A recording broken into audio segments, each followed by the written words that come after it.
ஞானானந்தமயம் தேவம் நிர்மலஸ்படிகாகிருதியும் ஆதாரம் சர்வ வித்யானாம் ஹயக்ரீவம் பாஸ்மகே. நமஸ்காரம்.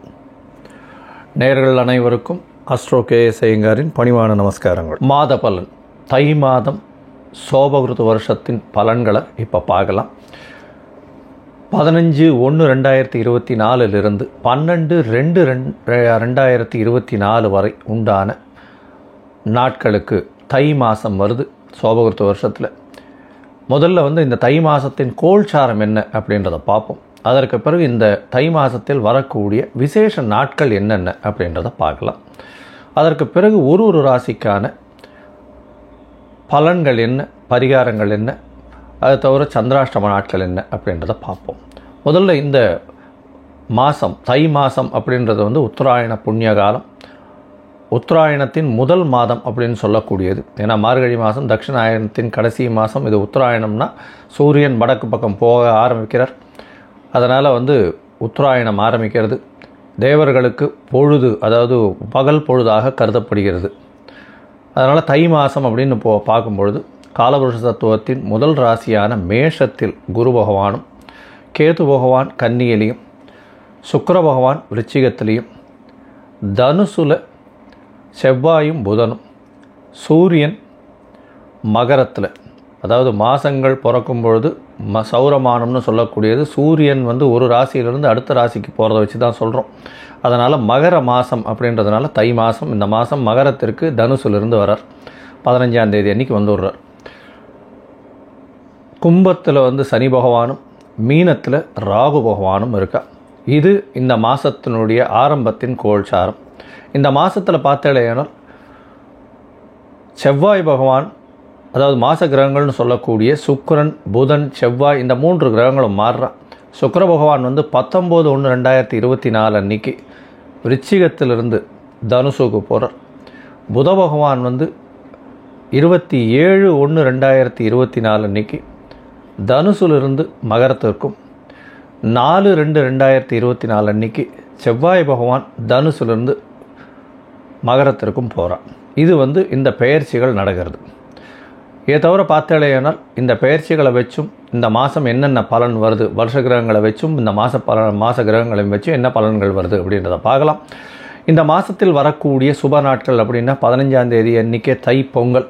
தைப்பொங்கல் பொங்கப்பானை வைக்கக்கூடிய நேரம்னு பார்த்தேன்னா காத்தால 6:30லேருந்து 7:30, அதாவது 6:30லேருந்து 7:30 சந்திரஹோரம் வரும். திங்கக்கிழமை வர்றதுனால சந்திரஹோரம் வரும். அது சுபமாக இருக்கும். ஏன்னா பஞ்சமி திதியும் வந்துடுறது. காத்தால் ஒரு 7-8 நாழிகைக்கு தான் சதுர்த்தி திதியாக இருக்குது. சதுர்த்தியாக இருந்தாலும் நல்லதே, கவலைப்பட தேவையில்லை. இந்த இதில் சதய நட்சத்திரம் வருது. அதை தவிர மத்தியானமாக இது பண்ணணும் அப்படின்னா 11:30லேருந்து 12:30 சுக்கிரனுடைய ஓரை இருக்குது. கார்த்தால் 9:00லேருந்து 9:30 குருவினுடைய ஓரை இருக்குது. இந்த 3 ஓரைகளையும் பயன்படுத்தி பண்ணுறது ரொம்பவும், பொங்கப்பானை வைக்கிறது ரொம்பவும் விசேஷம்.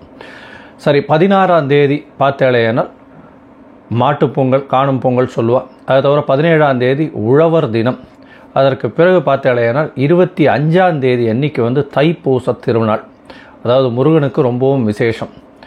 25ஆம் தேதி. 26ஆம் தேதி பார்த்தேனால் வாஸ்து நாள்.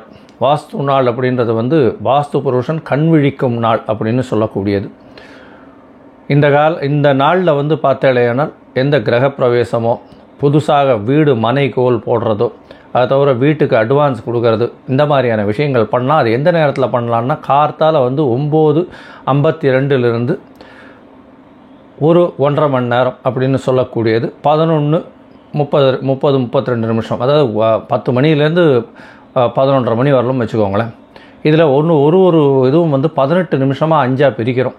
அதில் முதல்ல தூங்கி எழுந்து முகம் கழுவி அதை குளிய இது பண்ணுறார். அதுக்கப்புறம் குளிக்கிறார். அதற்கு பிறகு பூஜை செய்யும் நேரம், அதற்கு பிறகு போஜனம் செய்யும் நேரம், தாம்பூலம் தரிக்கும் நேரம். இந்த கடைசி 18 நிமிஷம், அதாவது 36 நிமிடங்கள் இருக்குது இல்லையா, அதாவது 11:30 மணிக்கு முன்னாடி ஒரு 36 நிமிஷம், அதாவது 11:22க்கு முடியும். 11:22க்கு முன்னாடி ஒரு 36 நிமிஷம் 10:45லேருந்து வச்சுக்கோங்களேன். இந்த காலகட்டம் பெரிய ஏற்றமான காலகட்டம். ஏன்னா இந்த காலகட்டத்தில் அவர் போஜனம் செய்கிறதும் அதற்கு பிறகு தாம்பூலம் தரிக்கக்கூடிய நேரமாக இருக்கிறதுனால இந்த நேரத்தில் அந்த இது அடிக்கால் போடுறது, அதை தவிர வந்து வாசக்கால் ஊன்றது, புதுசாக வீடு மனை கட்டுறதுக்கு ஆரம்பிக்கிறது, இது எல்லாம் வந்து பெரிய ஏற்றத்தையும் மாற்றத்தையும் கொடுக்கும். இந்த வாஸ்து நாளில் எந்த வித தோஷமும் கிடையாது. ராகுகாலம், யமகண்டம், குளிகம், நட்சத்திர பேதம் எதுவுமே கிடையாது. அந்த வாஸ்து புருஷன் கண்விழிக்கும் நாளில் வந்து இது எல்லாத்தையும் எடுத்து பண்ணுறது நல்லது. எல்லா ரியல் எஸ்டேட்காராலும் இந்த இடத்துல டயத்தில் பண்ணுவாள்.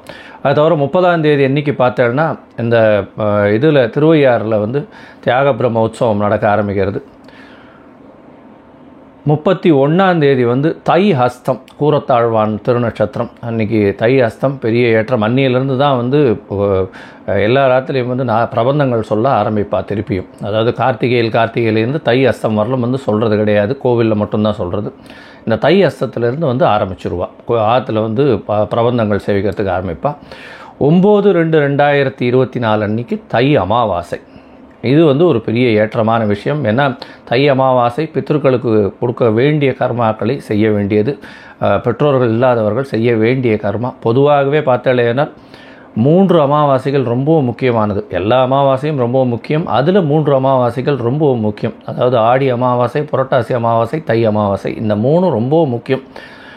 இந்த 3ம் வந்து கண்டிப்பாக வந்து பித்ருக்களுக்கு செய்ய வேண்டிய கடன்களை கண்டிப்பாக செய்யணும். யாராவது பேரண்ட்ஸ் இல்லாதவங்க இது பண்ணலை அப்படின்னா அவர்களுக்கு வரக்கூடிய சந்ததிகளில் பார்த்தேன்னா 5ஆம் இடம் 9ஆம் இடம்னு சொல்லக்கூடிய அதாவது பூர்வ புண்ணியஸ்தானமும் சரி பாக்கியஸ்தானமும் சரி பாதிக்கப்படக்கூடிய வாய்ப்புகள் மிகவும் அதிகம்.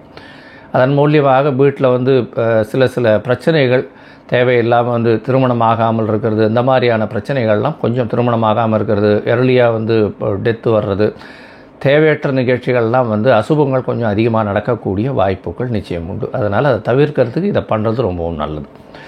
சரி, இந்த மாதத்தில் பார்த்தீங்கன்னா தை மாதத்தில் எல்லாம் ஒரு ராசியாக எப்படி இருக்குது அப்படின்றத பார்க்கலாம். அதற்கு முன்னாடி என்னுடைய மொபைல் நம்பர் கீழே ஸ்க்ராலிங்கில் போயின்னு இருக்குது. உங்களுக்கு அஸ்ட்ராலாஜிக்கல் கன்சல்ட் தேவைப்பட்டதுன்னா எனக்கு ஃபோன் பண்ணுங்க. நான் உங்களுக்கு உங்களுடைய date, time, place of birth அது எல்லாத்தையும் பார்த்துட்டு ஒரு சந்தி இருக்கா, அதாவது ஒரு ராசிக்கும் அடுத்த ராசிக்கும் நடுவில் இருக்கா, இல்லை ஒரு நட்சத்திரத்திலே எந்த பாதத்தில் இருக்குது, பாத சந்தியா, நட்சத்திர சந்தியா, இல்லைன்னா லக்ன சந்தியா, இது எல்லாத்தையும் பார்த்துட்டு இன்றைய கோல்சார பிரகாரம் எப்படி இருக்குன்றதை பார்த்துட்டு அதற்கு பிறகு உங்களுடைய தசா புக்தி எந்த அளவுக்கு பெட்டராக இருக்குது, அதற்குண்டான எளிய பரிகாரங்கள் என்னென்ன செய்யலாம் அப்படின்றத வந்து சொல்கிறேன். நான் இதற்குண்டான கட்டணம் என்னன்றதையும் நான் சொல்லிவிடுறேன். சரியா? இப்போது ஒரு ராசியாக இந்த தை மாதம், அதாவது 15/1/2024 முதல் 12/2/2024 வரை இருக்கக்கூடிய நாட்களுக்கு என்னென்ன பலன்கள் அப்படின்னு மேஷம் முதல் மீனம் வரை பார்க்கலாம். கன்னி, உத்தரம், ஹஸ்தம், சித்திரை இந்த 3 நட்சத்திரம் 9 பாதங்களை கொண்ட ராசி. ராசியின் அதிபதி அப்படின்னு சொல்லக்கூடிய ஒரு புத பகவான். இந்த மாதம் பார்த்தேன்னா தை மாதம் 15/1/2024 ஆரம்பிக்கிறது, 12/2/2024 வரலும் இருக்குது. இந்த மாதத்தில் உங்களுடைய ராசிநாதன் ராசிக்கு 4ஆம் இடத்துல இருக்கார். 27/1 அன்றைக்கி தான் 5ஆம் இடத்துக்கு போகிறார். 4ஆம் இடத்துல கேந்திரஸ்தானத்தில் இருக்கிறது ரொம்ப விசேஷம். குருவினுடைய பார்வையில் இருக்கார். அதனால் நல்ல ஒரு ஏற்றம் இருக்கக்கூடிய காலகட்டம். உங்களுடைய ராசியிலேயே கேது பகவான் இருக்கிறதுனால உடல் நிலையில் சற்று கவனம் தேவை. ஏன்னா கேது பகவான் உடல் இதில் இருக்கிறதுனால உங்களுக்கு மனக்லேசங்கள் வரும், ஸ்ட்ரெஸ்ஸு கொஞ்சம் அதிகமாக இருக்கக்கூடிய காலகட்டம். இந்த மாதத்தில் பார்த்தேன்னா உடல் நலத்தில் சற்று கவனமாக இருக்கிறது ரொம்பவும் நல்லது. உங்களுடைய ராசிக்கு பார்த்தாலேயானால் 4ஆம் இடத்தில் இருக்கக்கூடிய குரு பகவான், 4ஆம் அதிபதியான குரு பகவான் அவர் 8ஆம் இடத்துலையும், 8ஆம் இடத்தின் அதிபதியான செவ்வாய் பகவான் 4ஆம் இடத்துலையும் இருக்கிறது விசேஷம். 4-8 பரிவர்த்தனை இருக்குது. இதன் மூலியமாக படிக்கக்கூடிய மாணவர்களுக்கெல்லாம் வந்து வெளியூர் வெளிமாநில சம்பந்தமாக ஒரு புதுசாக ஒரு சேஞ்சு வரும். வெளியூருக்கு போகணும், வெளிநாட்டுக்கு போகணும்னு பார்த்துட்டு இருக்க ஆளுக்கெல்லாம் நல்ல ஒரு ஏற்றம் கிடைக்கக்கூடிய காலகட்டமாக இந்த மாதம் அமைய போகிறது. இந்த மாதத்தில் உங்களுக்கு சப்தமத்தில் ராகு பகவான் இருக்கிறதுனால கணவன் மனைவிக்குள்ளே வந்து சிறு சிறு பிரச்சனைகள் வரக்கூடிய வாய்ப்பு உண்டு. இருந்தாலும் ஒரு நல்ல பேச்சுவார்த்தையினாலும் நல்ல ஒரு இதில் மேனேஜ் பண்ணிட்டு போகக்கூடிய வாய்ப்புகள் நிச்சயமாக இருக்குது. எதிர்பாலினத்தவர் மூலியமாக சிறு சிறு தொல்லைகள் வரக்கூடிய காலகட்டம். அதை தவிர வந்து பார்ட்னர்ஷிப் பிஸ்னஸில் நல்ல ஒரு ஏற்றம் கிடைக்கக்கூடிய காலகட்டம். வேற்று மதத்தினர் மூலியமாக நல்ல ஒரு ஏற்றம் கிடைக்கக்கூடிய காலகட்டமாக இந்த மாதம் அமையிறது. உங்களுடைய ராசிக்கு பார்த்தேன்னா 12ஆம் அதிபதி 5ஆம் இடத்துல இருக்கிறதுனால வெளிநாட்டில் இருக்கக்கூடிய கன்னியா ராசிக்காரர்களுக்கெல்லாம் புதிய புகழ், அந்தஸ்து, கௌரவம்லாம் வரக்கூடிய காலகட்டமாக இந்த மாதம் அமையிறது. இந்த மாதத்தில் பார்த்தோன்னா உங்களுடைய ராசிக்கு 8ஆம் இடத்துல இருக்கக்கூடிய குரு பகவான் 2-12 பார்க்குறார். பெரிய விசேஷம். 2-12 பார்க்கறதுனால பணவரவிற்கு பஞ்சம் இருக்காது. அதனால் வந்து எல்லா விதமான சௌகரியங்களும் கிடைக்கக்கூடிய காலகட்டமாக இருக்கும். ஷார்ட் ட்ரிப்பு வெளிநாடு போயிட்டு வரக்கூடிய வாய்ப்புகள் மிகவும் அதிகமாக கிடைக்கக்கூடும். உங்களுடைய ராசிக்கு 6ஆம் இடத்தில் இருக்கக்கூடிய சனி பகவான் பெரிய ஏற்றத்தை கொடுக்குறார். எதிரிகள் அற்ற நிலையை கொடுப்பார். புதிய வேலை கிடைக்கக்கூடிய பாக்கியம் நிச்சயமாக உண்டு. உடல் நலத்தில் சற்று கவனமாக இருக்கிறது ரொம்பவும் நல்லது. அதுவும் எலும்பு தேய்மானம், அதை தவிர வந்து நீர் வந்து வெளியேறக்கூடிய பாதைகளில் வந்து பிரச்சனைகள் வரக்கூடிய வாய்ப்புகள் நிச்சயமாக உண்டு. இந்த மாதத்தில் பார்த்தீங்கன்னா பொதுவாக மாத கிரகம்னு சொல்லக்கூடிய சூரியன், செவ்வாய், புதன் மற்றும் சுக்கிரன் இந்த கிரகங்களை வச்சு சொல்லுவோம்.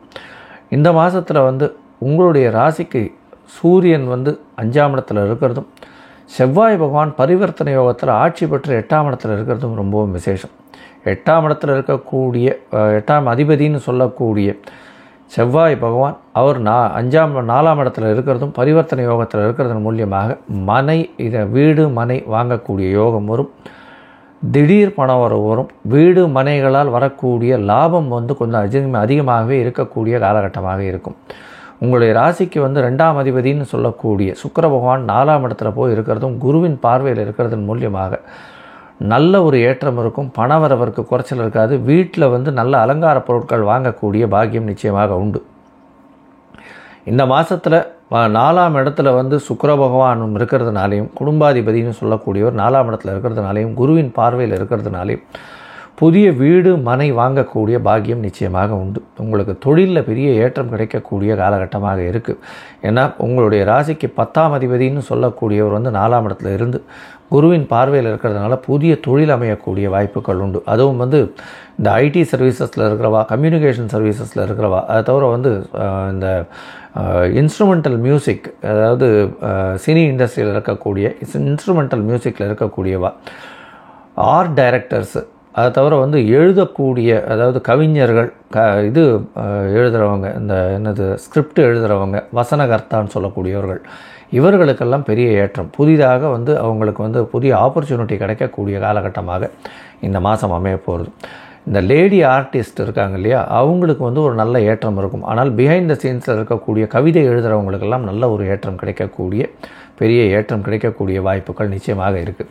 இந்த மாதத்தில் பார்த்தீங்கன்னா உங்களுடைய முயற்சிகள் அனைத்தும் வெற்றியடையக்கூடிய வாய்ப்புகள் உண்டு. இருந்தாலும் சில நாட்கள் முயற்சிகளை தள்ளி போடுவது நல்லது. எந்தெந்த நாட்கள் அப்படின்னு பார்த்தேனால் 18/1/2024, 19/1/2024 வரணும். இந்த 3 நாட்கள் வந்து சந்திராஷ்டம நாட்களாக இருக்குது. புதிய முயற்சிகள் வேண்டாம், வெளியூர் வெளிமாநில பிரயாணங்கள் வேண்டாம் அப்படின்றத சொல்கிறோம். ஒரு வேளை செய்ய வேண்டிய கட்டாயத்தில் இருந்தீர்களேயானால் கண்டிப்பாக சந்திர பகவானுக்கு உண்டான எளிய பரிகாரம் அப்படின்னு சொல்லக்கூடிய அருகில் இருக்கக்கூடிய சிவன் கோவிலுக்கு போயிட்டு நீங்கள் வந்து சந்திர பகவானுக்கு ஒரு விளக்கு ஏற்றி வைக்கிறதும், அதை தவிர வந்து சந்திர பகவானுக்கு வந்து ஒரு அரிசி உங்களால் முடிஞ்சது பச்சரிசி மற்றும் நெல் தானமாக கொடுத்துட்டு வர்றதன் மூலியமாக நல்ல ஒரு ஏற்றமும் மாற்றமும் இந்த மாதம் கிடைக்கும். இந்த மாதத்தில் பார்த்தோம்னா கன்னியா ராசிக்காரர்கள் வந்து அருகில் இருக்கக்கூடிய நாமக்கல் ஆஞ்சநேயரை போய் வழிபட்டுவாங்க. அதன் மூலியமாக எல்லா விதமான பிரச்சனைகளிலிருந்தும் ஏற்றம் உங்களுக்கு வந்தே தீரும் அப்படின்றத சொல்கிறோம். இந்த தை மாதம் கன்னியா ராசிக்காரர்களுக்கு ஒரு பொன்னான மாதமாக இருக்கக்கூடிய காலகட்டமாக இருக்குது. லோகா சமஸ்தா சுகினோ பவந்து. நன்றி, நமஸ்காரம். Astro KS Iyengar YouTube channel பார்த்தமைக்கு நன்றிகள். மேலும் இது போன்ற ஆன்மீக ஜோதிஷ தகவல்கள் உங்களை வந்து அடைய astro KS Iyengar YouTube channel subscribe செய்யவும், பெல் ஐக்கானை மறக்காமல் அழுத்தவும். நன்றி, வணக்கம்.